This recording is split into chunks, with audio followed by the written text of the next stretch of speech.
Hello, I'm really happy that we have a chance to talk today because I've always been so interested in knowing more about China and its specific legal culture and legal system. So welcome. Dr. Oelberger, we have known each other for some time, but since this video is going to be watched by other people as well, would you please kindly introduce yourself? My name is Veit Oelberger. I'm an Austrian lawyer living and practicing in Vienna. I've been working in China as a lawyer and also with the Chinese International Arbitration Commission, the biggest international arbitration commission in China, CIETAC. And since my return to Austria in 2009, I'm in charge of all China matters in our firm.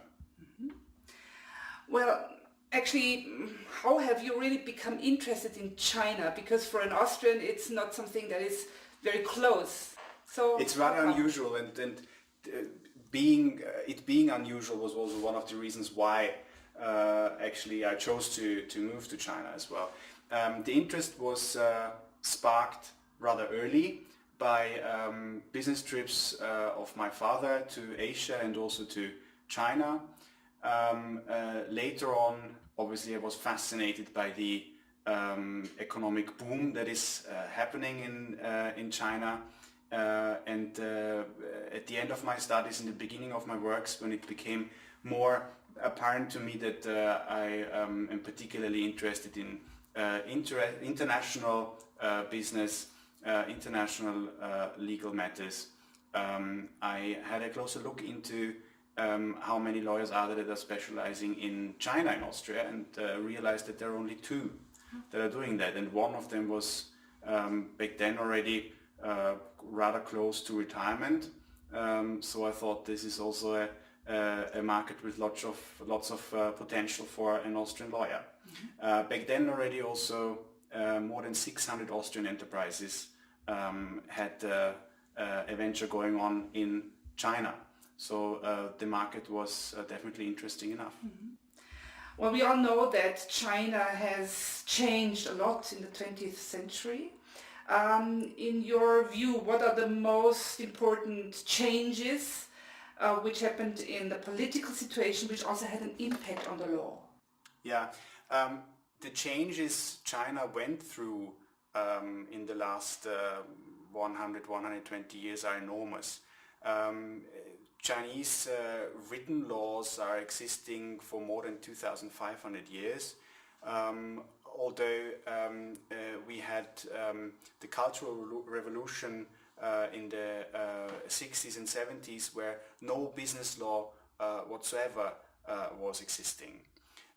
So the legal system in China as we know it now is a very new system, not much older than 30 years in fact.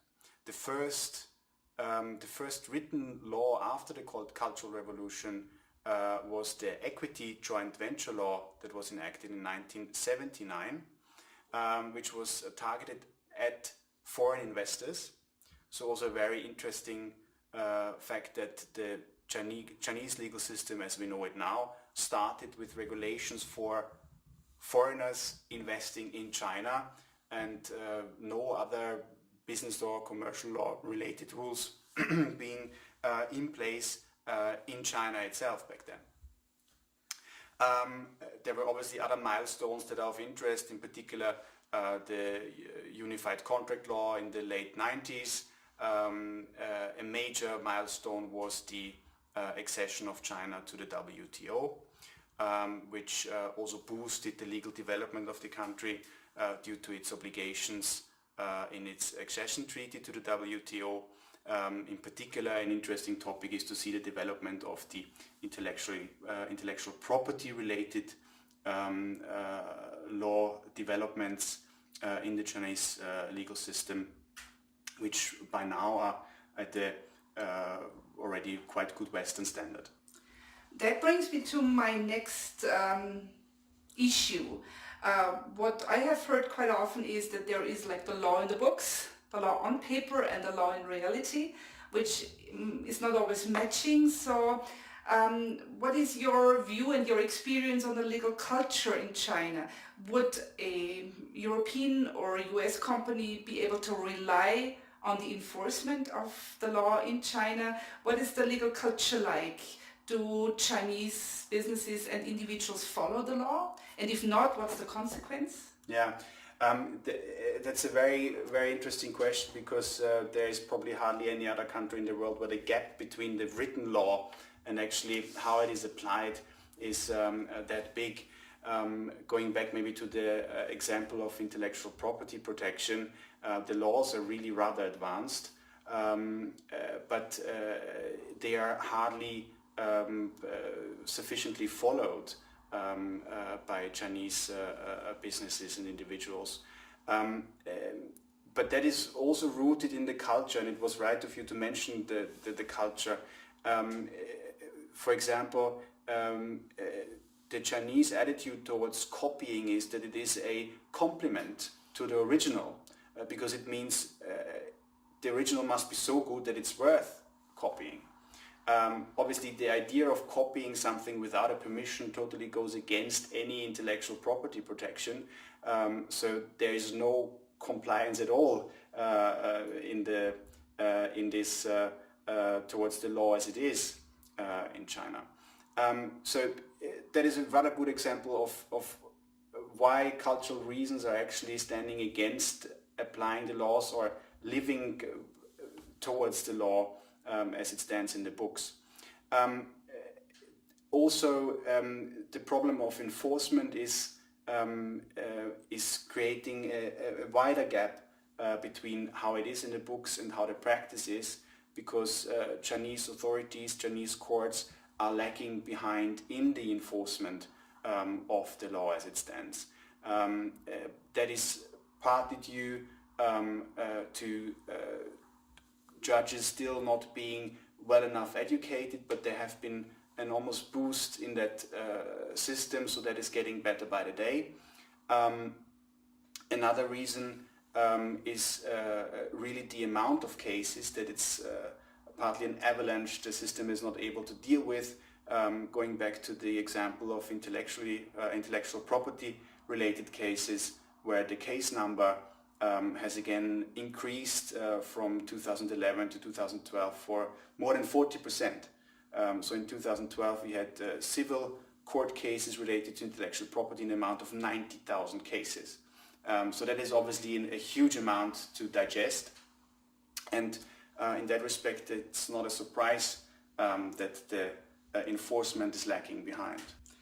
Due to the fact that judges are sometimes not so well educated, that there is this avalanche of very many cases, in some situations arbitration might be a possible alternative. You've mentioned at the beginning that you've also had some experience with CIETAC, with the Chinese Arbitration Institution. What is your estimation? How will arbitration develop in China? Is it a really relevant alternative already? Yeah, arbitration is enormously important in China business, and always has been, and I also am rather convinced that it will be. Arbitration as a system of resolving disputes is very liked by Chinese businesses, because it is quite in line with their culture of how they want to deal with disputes. The Chinese culture is against an aggressive way of dealing with disputes. So the very controversial way of dealing with disputes in court systems is against the Chinese nature.